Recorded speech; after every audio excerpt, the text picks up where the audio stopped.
안녕하세요. 법무사입니다. 오늘은 그 한정승인 할 때 비상속인 소유의 자동차가 있을 때, 한정승인 심판 청구서에는 그 자동차를 어떤 것을 어떻게 기재를 하고, 그 다음에 한정승인 한 이후에는 그 자동차를 어떻게, 처리를 하는 것인지, 여러분들 많이 궁금해 하시고 어려운 문제입니다. 그래서 오늘 좀 제가 정리를 했는데요. 내용 끝까지 들으시고 구독 신청도 많이 해주시고 좋아요 알림 설정도 같이 해놓으시고 계속 좋은 정보 받으시기 바랍니다.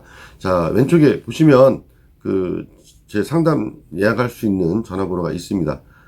한정승인은 그냥 간단하게 처리하실 수 있는 문제는 아니기 때문에 기본적으로 상당히 필요한 사건이라고 보시면 되고요. 제가 뭐 가능한 한 전화로도 상담해드리고 카톡으로도 상담을 해드리는데 가급적이면 예약하고 방문하시는 게 조금 더 구체적으로 상담하실 수 있습니다. 전화나 카톡은 저도 바쁘다 보면 간단하게밖에 못 해드리기 때문에. 자, 그럼 오늘 구체적으로 그 한정승인 하려고 하는데 자동차 있을 때 처리 문제 구체적으로 살펴보도록 할게요. 자, 여기 보시면 한정승인 하려고 하는데 자동차 있는데 어떻게? 물음표 있죠. 그러니까 즉 한정승인 심판 청구서에는 어떻게 기재를 하느냐, 자동차를 어떻게 특정하고 가액 등은 어떻게 적느냐의 문제가 있고요. 또 한정승인 후에 자동차를 어떻게 처리하느냐, 폐차를 하느냐, 경매를 하느냐, 매각을 하느냐, 이런 문제가 또 남게 되죠. 이 자동차가 있는 사건은 많은 경험이 있는 게 매우 중요해요. 그냥 교과서 내용을 안다고 그래가지고 처리할 수 있는 그런 내용은 아니에요. 그래서 한정승인 사건을 많이 처리해보면서 또 자동차가 있는 사건도 아주 많이 처리를 해보면서 다양한 경우의 수를 경험을 해봐야만 자동차는 이런 과정을 거쳐가지고 정리가 되는구나. 또 한정승인 심판 청구할 때 우리는 어떤 내용을 기재를 해야 되고 한정승인 후에는 채권자한테 어떠한 내용 증명을 보내서 어떠한 과정을 통해서 한 자동차를 정리해야 되는 거구나.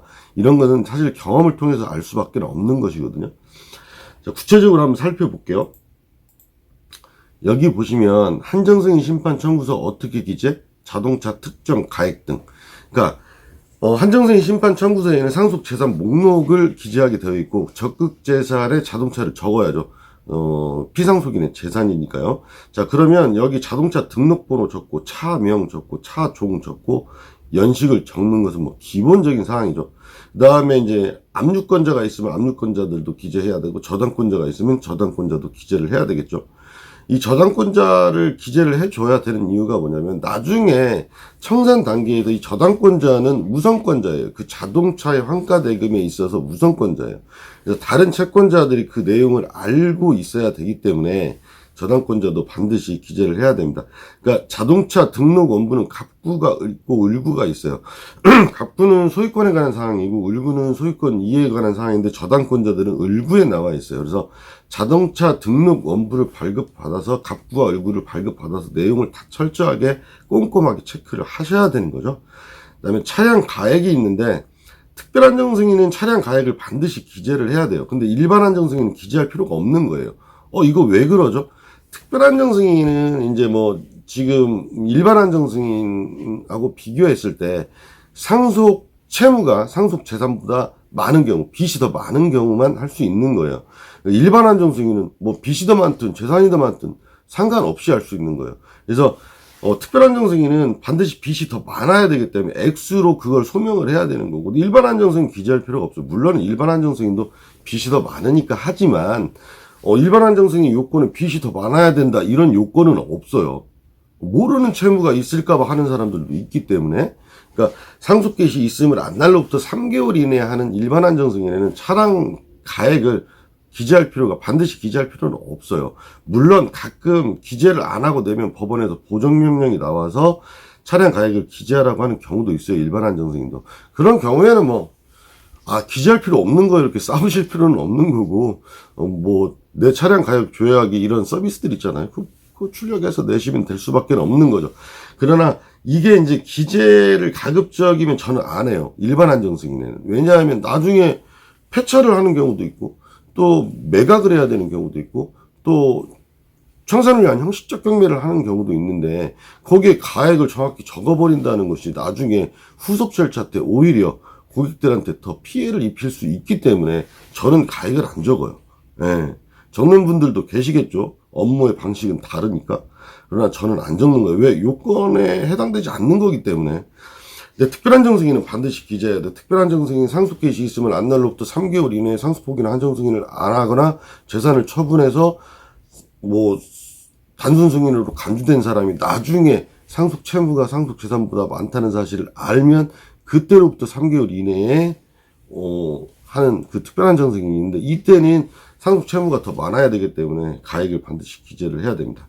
그다음에 소재불명인 자동차들도 있어요. 그러면 그러한 사실을 기재를 해야 되겠죠. 왜냐하면 이것도 청산 단계에서 자동차를 기재했는데 소재불명인 경우에도 판결문에 한정승인 심판문에 기재가 돼 있던 경우와 그렇지 않은 경우는 청산의 과정에 있어서 많이 어려움을 또 초래해요. 소재불명인데 소재불명 사실을 기재해 놓지 않으면 거짓말로 쓰면 안 되겠죠. 사실대로. 예. 자, 그래서 이러한 한정승인 심판 청구서에 어떻게 기재하느냐. 요것도 제가 뭐 전체적으로 완벽하게 다 정리해드리는 못했어요. 시간도 있고, 그 다음에 경우의 수도 너무 많기 때문에. 일단, 일반적인 경우는 이렇다는 것이고요. 자, 그 다음에 한정승인은 어떻게 처리해야 되느냐. 이걸 경매해야 되느냐, 폐차해야 되느냐, 매각해야 되느냐, 이런 방법이 있어요. 원칙은 한정승인한 사람이 스스로 청산을 위한 형식적 경매를 하는 거예요. 내가 환가를 위해서 경매를 신청하는 거고, 환가를 해서 저당권자한테는 법원에서 줘요. 우선권자니까. 그냥 나머지 금액은 다 우리한테 주는 겁니다. 그러니까 저당권자하고 우선권을 가진 뭐 압류권자 이런 사람들한테는 배당을 해주지만, 뭐 일반 채권자들, 뭐 가압류 채권자들이나 이런 사람들한테 배당을 안 해주고 나머지 금액은 우리한테 줘요. 그럼 우리가 스스로 다시 또 배당을 해야 되는 거예요. 배당 변제를. 근데 재산적 가치가 명백히 없을 때가 있어요. 재산적 가치가 명백히 없을 때는 채권자에게 뭐 재산적 가치가 없으니까 폐차 예정 통지하고 또 이익권을 일정 기간 부여한 이후에 이해하는 부분이 없으면 폐차하시면 되고요.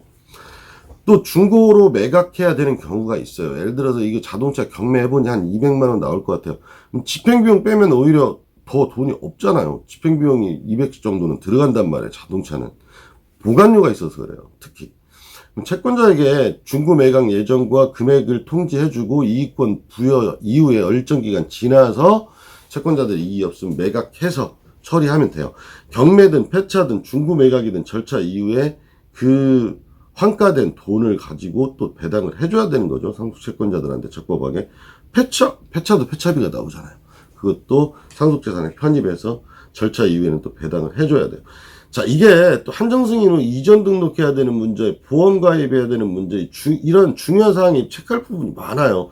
이 해당 경우의 수마다 이게 다 달라요. 그러니까 한정승인으로 이전 등록을 해야 되는 경우, 하지 않아야 되는 경우, 또 보험 가입은 어떻게 해야 되는지 이런 게 다 내용이 달라요. 그러니까 청산을 위한 형식 경매 할 때하고 폐차할 때하고, 폐차도 이전 등록 후 폐차하는 경우가 있고 상속 촬영초가 폐차하는 경우가 있고 다양해요. 그렇기 때문에 이게 한정승인 후에 이전 등록하고 보험 가입하는 것도 어떻게 처리해야 되는지가 이건 뭐 다 다른 거예요. 경우의 수가. 그래서 해당 사건마다 제가 다 상담을 해드리면서 진행을 하는 거니까 그렇게 생각하시고, 자, 한정승인 심판 결정이 나오기 전에, 한정승인에 확정되기 전에 절대로 자동차를 이전 등록하시면 안 돼요.